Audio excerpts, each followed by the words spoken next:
Assalamualaikum warahmatullahi wabarakatuh. Waalaikumsalam Waalaikumsalam warahmatullahi warahmatullahi wabarakatuh. wabarakatuh. Alhamdulillah, alhamdulillahirabbil alamin wa bihi nasta'inu wa ala umur dunya waddin wa ala alihi washabihi ajmain amma ba'd. Ibu bapak seluruh partisipan Golden Habit Forum, alhamdulillah pada pagi hari ini telah hadir bersama kita Ustadz kita, guru kita semua, Ustadz Agus Sugaja yang insya Allah akan membahas atau menyampaikan sebuah topik. Ini topiknya ini menarik sekali, mampu memperkuat filter gibah. Ini karena gibah ini seperti yang sudah kita ketahui bersama ini kadang-kadang menjadi sesuatu perbuatan yang seolah-olah nikmat seperti itu, padahal justru menjijikan sekali. Dan yang lebih berbahaya adalah terkadang kita tidak sadar bahwa kita sedang gibah. Nah, ini menjadi menarik untuk kita cermati bersama. Namun sebelum kita mulai, mari sama-sama kita buka kajian pada pagi hari ini dengan sama-sama melafazkan basmalah. Bismillahirrahmanirrahim. Bismillahirrahmanirrahim. Oke. Untuk selanjutnya, waktu dan media kami persilakan kepada Ustadz Agus. Monggo Ustadz Agus. Assalamualaikum warahmatullahi wabarakatuh. Waalaikumsalam. Waalaikumsalam warahmatullahi wabarakatuh. Alhamdulillahi haqqa hamdih wa nusalli wa nusallimu ala rasulil karim Muhammadin sallallahu alaihi wasallam al-mab'uthi jami'il ummah liyahdiyahum ila suratil mustaqim. Asyhadu an la ilaha illallah wahdahu la syarika lah wa asyhadu anna Muhammadan abduhu wa rasuluh. Amma ba'd, Bapak Ibu, saudara-saudara sekalian, segenap partisipan Golden Habit Forum, rahimakumullah. Mas Ikhwan selaku moderator, ini tadi juaranya Kalteng, Pak Sairi yang pertama kali masuk. Lanjut ke Dapat ke hadiah. Papua, ya Pak Kamaludin, ke Balikpapan ada Mas Dwi, nah, dan Alhamdulillah sekarang sudah dari berbagai penjuru negeri sudah ada, dari Papua hingga Sumatera, ya, dan pulau-pulau besar semuanya sudah terwakili. Alhamdulillah. Hari ini kita berada pada tanggal 8 Dzulhijjah 1445. Ini merupakan hari lahirnya Muhammadiyah. Ya. Jadi milad berdasarkan kalender Hijriah hari ini. Oleh karena itu saya mengucapkan selamat milad Muhammadiyah. Dan mudah-mudahan akan tetap mencerahkan umat, membimbing umat untuk menjalani hidup di dunia dalam kesalehan, sehingga layak kembali kepada Allah dalam keridhaannya dan ditempatkan di surganya. Ini cocok dengan fungsi Muhammadiyah yang terdokumentasikan di dalam Mukaddimah Anggaran Dasar. Ya.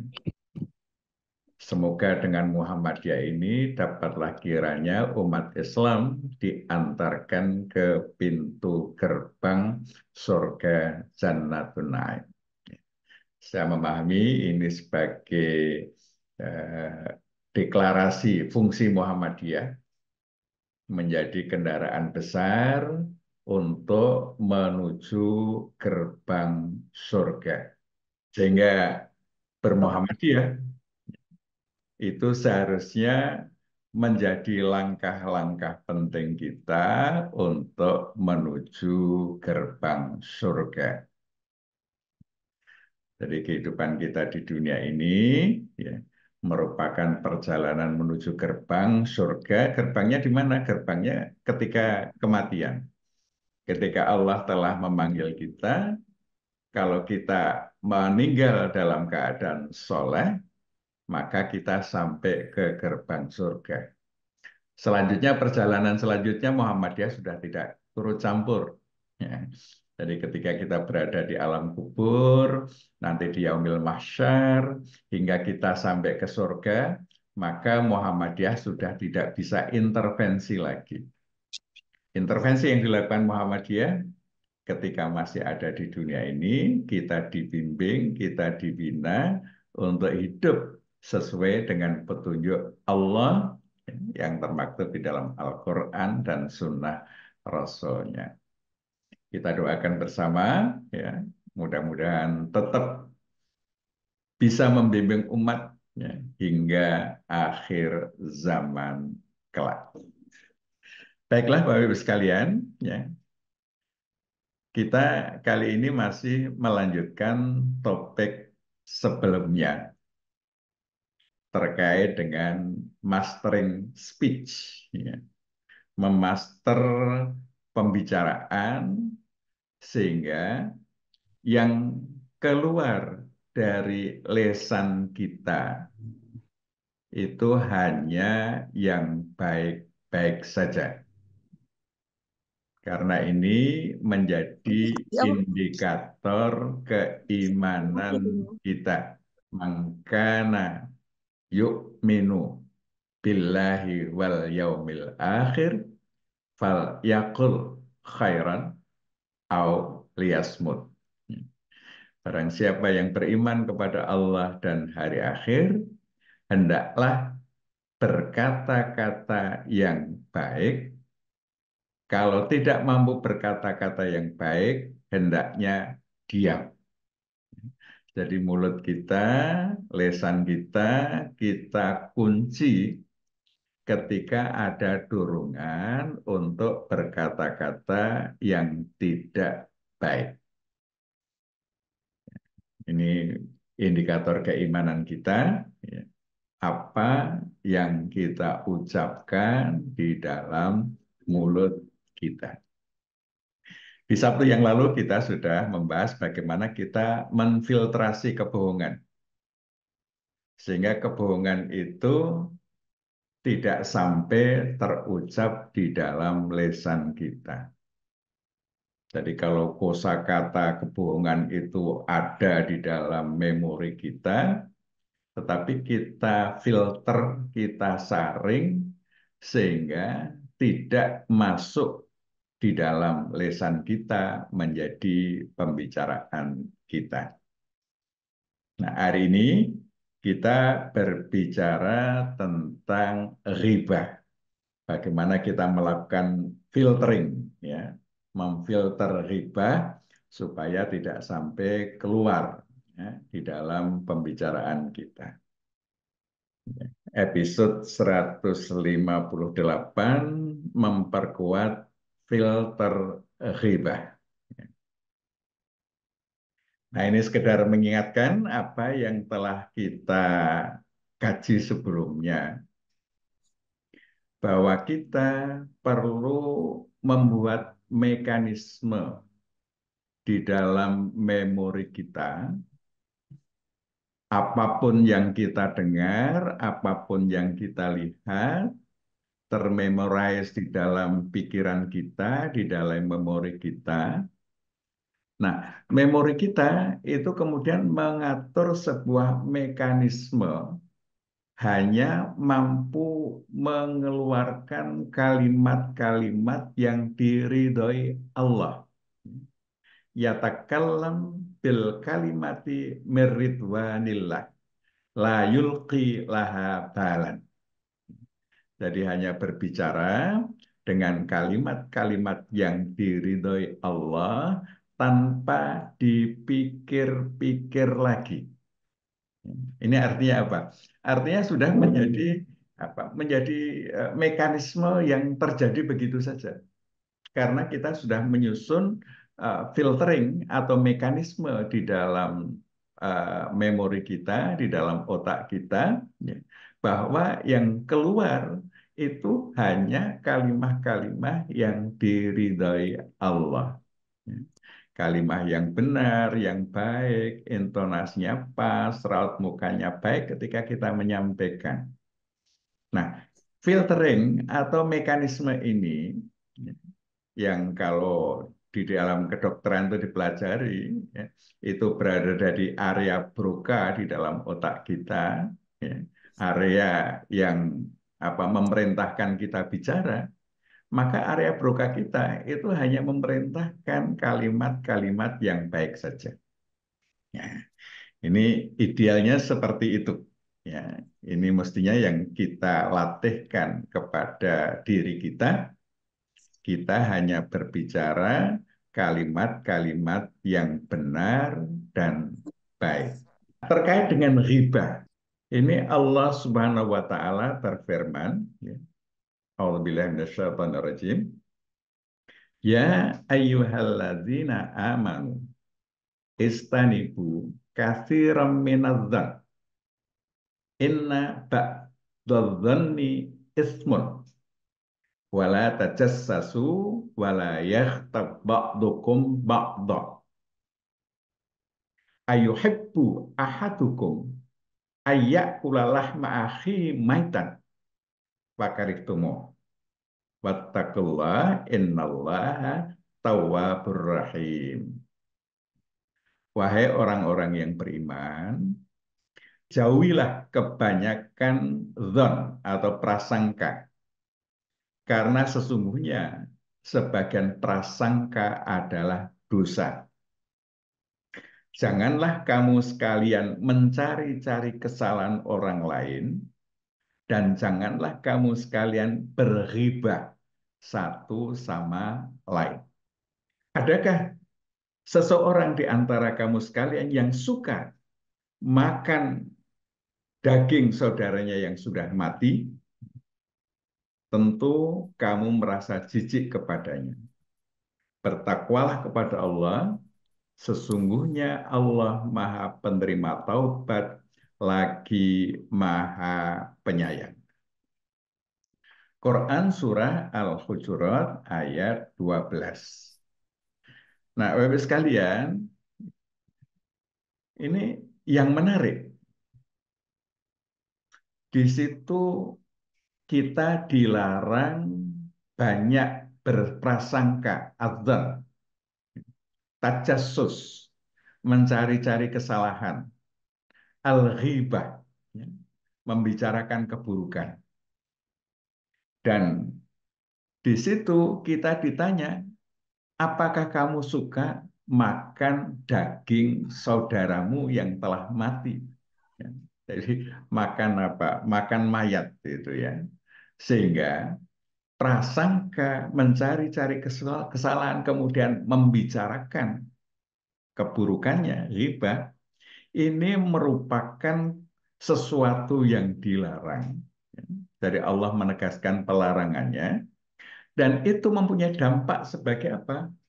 Sebagai karakter assassination, pembunuhan karakter.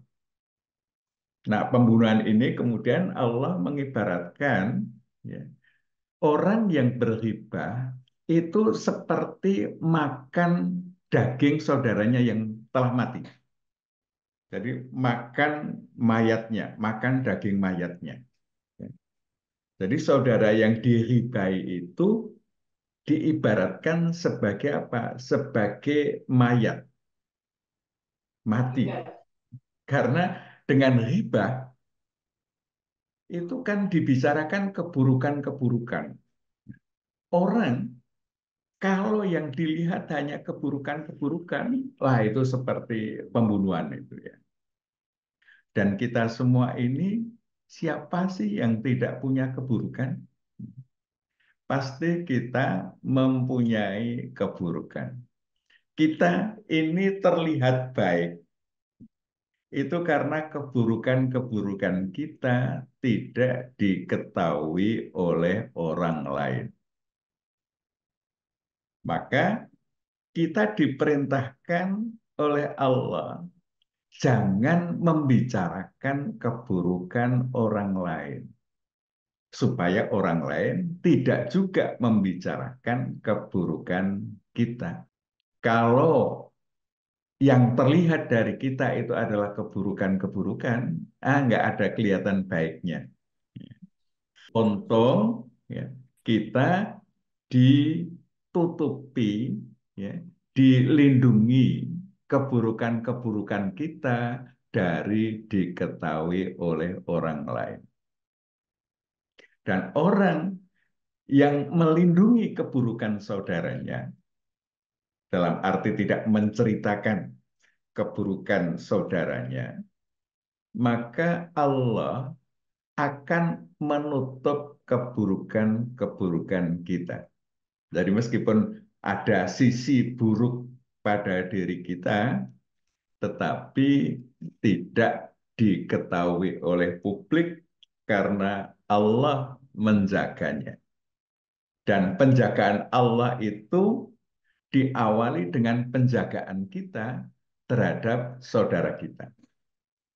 Jadi kalau kita tidak menjaga aib saudara, ya, kita ceritakan kepada orang lain, maka kita tidak melindungi terhadap diri sendiri.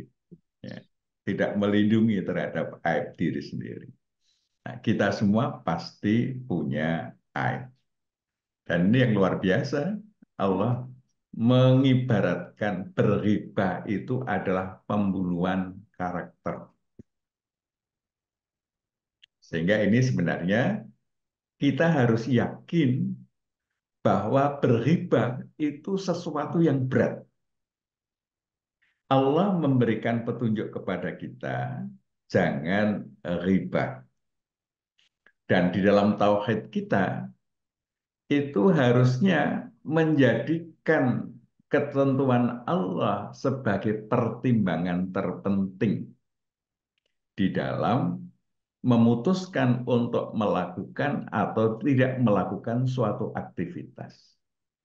Nah, larangan Allah tentang riba ini harusnya menjadi pertimbangan terpenting bagi kita untuk mengeluarkan pembicaraan kita.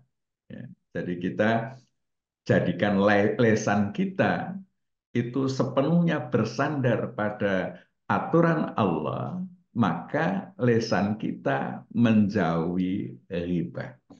Bagaimana Rasulullah menjelaskan tentang riba ini?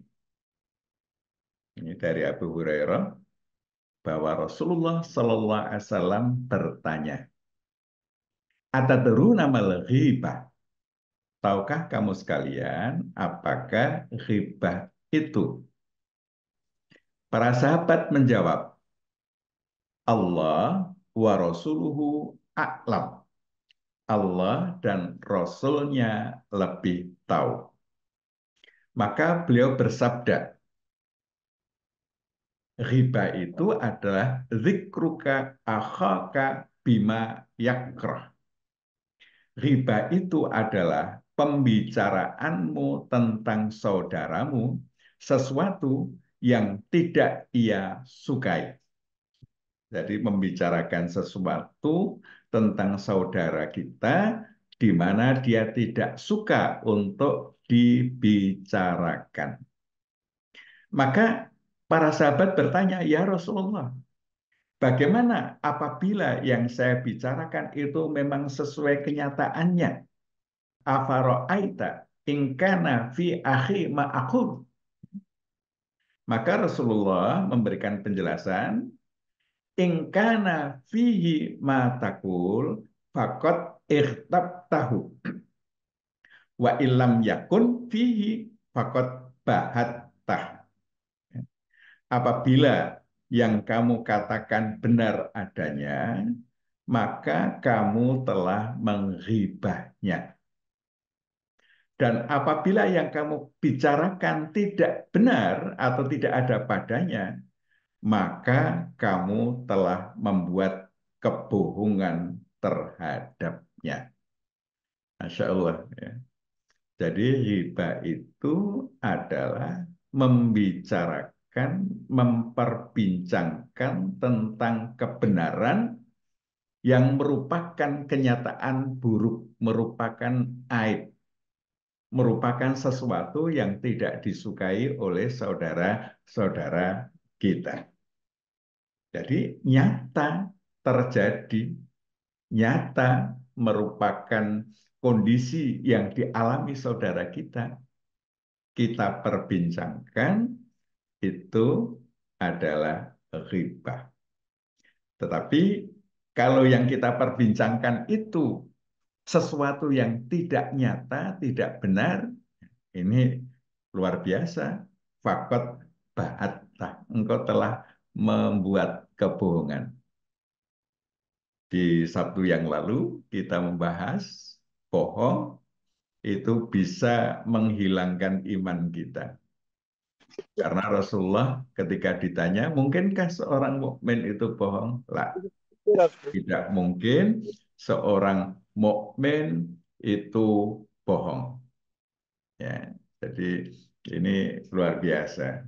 Jadi riba itu berbicara kenyataan yang tidak disukai oleh yang kita perbincangkan atau saudara kita.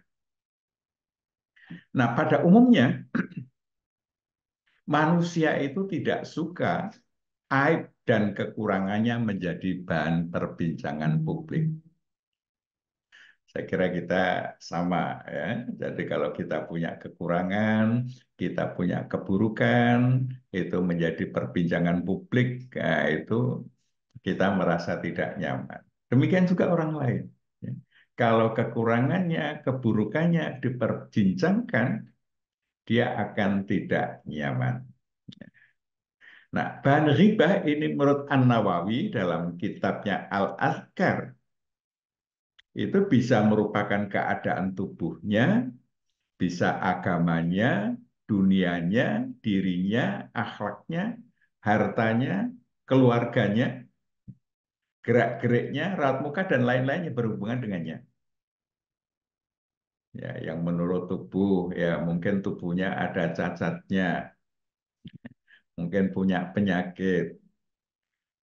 Jadi kita mengatakan atau menceritakan penyakit saudara kita, di mana saudara kita tidak suka diceritakan, itu sudah riba. Misalnya, ya, kita tahu teman kita itu punya sakit panu, ya. Kemudian kita perbincangkan, dia itu cantik-cantik tetapi panuan, gitu ya. Betul, ya, penyakit panunya betul, ya. Tapi diperbincangkan ini menjadi riba, karena riba itu bisa merupakan kondisi tubuh. Keadaan agamanya, bagaimana pengamalannya. Oh, dia itu kelihatannya ustadznya kalau bicara luar biasa, tapi ya, amaliyahnya nggak cocok. Nah, misalnya, ini adalah bagian dari apa? Dari hibah dan lain-lain. Al-Ghazali dalam kitabnya Ihya Ulumuddin ya, juga berpendapat serupa. Nah, Bapak Ibu sekalian, riba ya, itu bisa kita lakukan melalui lisan kita, lewat pembicaraan, bisa lewat tulisan. Ya, tulisan itu bisa berupa WA, bisa berupa publikasi, dan lain sebagainya. Sekarang kita punya medsos. Ya. Meskipun yang mengeksekusi adalah tangan kita, tapi ini adalah bentuk lain dari mengkomunikasikan apa yang kita pikirkan. Jadi kalau selama ini mulut menjadi alat komunikasi terpenting, nah sekarang sudah banyak digantikan oleh tangan. Dengan membuat tulisan-tulisan di medsos dan lain sebagainya, itu bisa menjadi apa? Media untuk berriba. Ya. Jadi yang banyak mungkin lisan ya, tulisan sekarang juga banyak. Dengan isyarat itu juga bisa menjadi apa? Media riba. Bahasa tubuh itu juga bisa menjadi bahasa riba. Ya. Jadi sekalian, ya, ini luar biasa keyakinan yang mestinya kita sematkan di dalam diri kita. Riba itu sesuatu yang dilarang Allah. Ya. Riba dianggap sesuatu yang sangat serius karena dia diperbandingkan dengan pembunuhan karakter.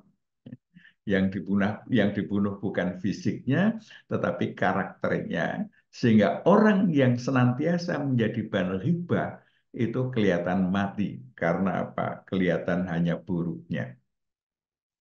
Nah, ini menurut saya ini masalah yang serius, harusnya menjadi pertimbangan terpenting kita ketika akan mengeluarkan pembicaraan, ketika akan mengkomunikasikan apa yang ada di dalam pikiran kita.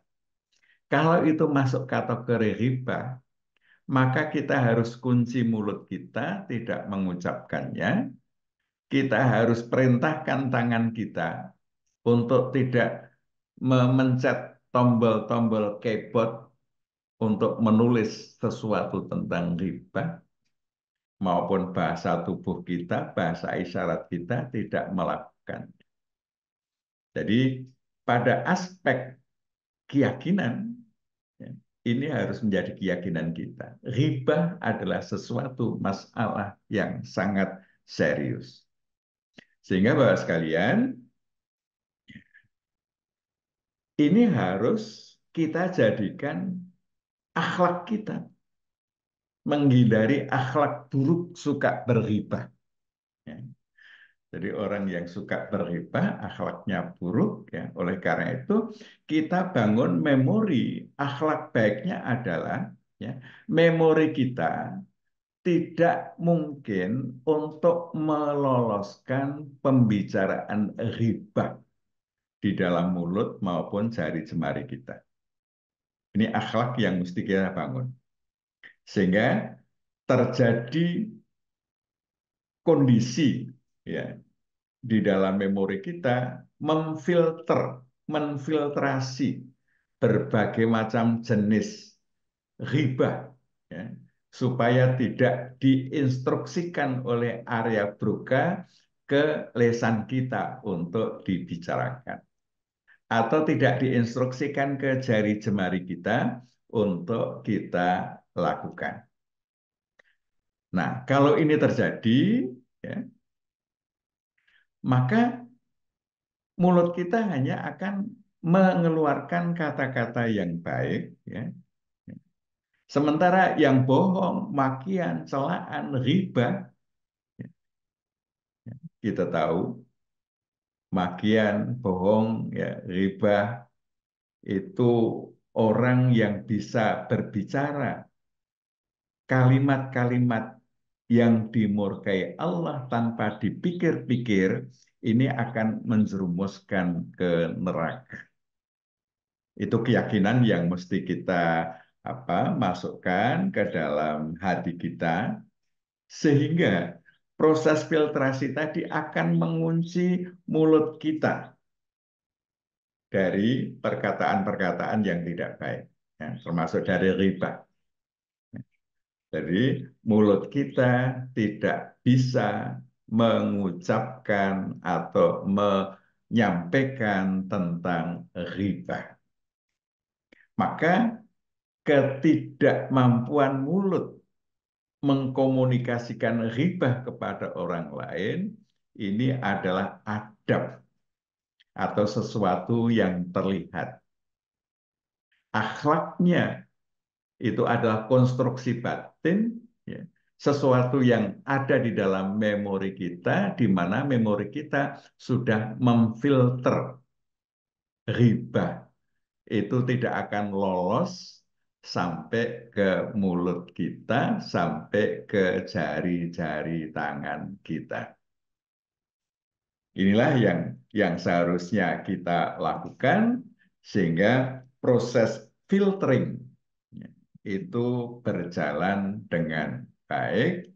Kita dikenal sebagai orang yang tidak pernah riba. Ini akhlak mahmudah. Kelihatannya hanya tidak ngomong riba, tapi prosesnya sangat berat sekali. karena banyak kepentingan-kepentingan. Ribah itu kadang-kadang terkait juga dengan nafsu, dengan identitas diri, dan lain sebagainya. Maka memfiltrasi ribah tidak keluar dari mulut itu memerlukan energi yang besar, melakukan pelatihan-pelatihan, sehingga pada akhirnya mekanisme memori kita tidak mampu meloloskan riba di dalam pembicaraan kita. Bapak, Ibu, dan saudara sekalian, keyakinan larangan Allah bicara riba menjadi pedoman itu sesungguhnya merupakan bagian tauhid kita. Kita yakin kepada Allah, kita bersandar kepada Allah, maka tauhid kita itu harus menjadikan pedoman Allah, aturan-aturan Allah sebagai pedoman hidup kita. Maka kita menjadikan larangan Allah bicara riba itu menjadi pedoman. Nah, ini kita termasuk bertauhid, ya, kalau ini kita jadikan pedoman. Nah, pedoman hidup ini mesti kita aktualisasikan dalam bentuk mekanisme diri, konstruksi batin. Ya, konstruksi batin ini disebut akhlak, maka kita harus mempunyai mekanisme filtrasi riba. Jadi kalau kita mengidentifikasi sebuah kalimat-kalimat atau pembicaraan itu masuk kategori riba, maka kita saring, kita filter, tidak sampai keluar dari mulut kita atau keluar dari tangan kita, ya, melalui kepot-kepot untuk disusun menjadi kalimat-kalimat. Nah, konstruksi batin ini yang nanti akan menjamin bahwa apa yang kita lakukan, ya, amalan kita itu termasuk ibadah. Jadi ini riba tidak terucap, ini merupakan bagian ibadah. Bapak-Ibu sekalian, ya, Tarjih memberikan takrif ibadah sebagai at-taqarrub ilallah, proses mendekat kepada Allah bimtithali awamirihi, melaksanakan perintah-perintahnya, wastinabi nawahihi, menjauhi larangan-larangannya. Riba termasuk larangan. Maka menjauhi riba ini termasuk ibadah. Perlu energi, perlu kekuatan supaya kita tidak larut di dalam memperbincangkan keburukan saudara-saudara kita, memperbincangkan aib saudara-saudara kita.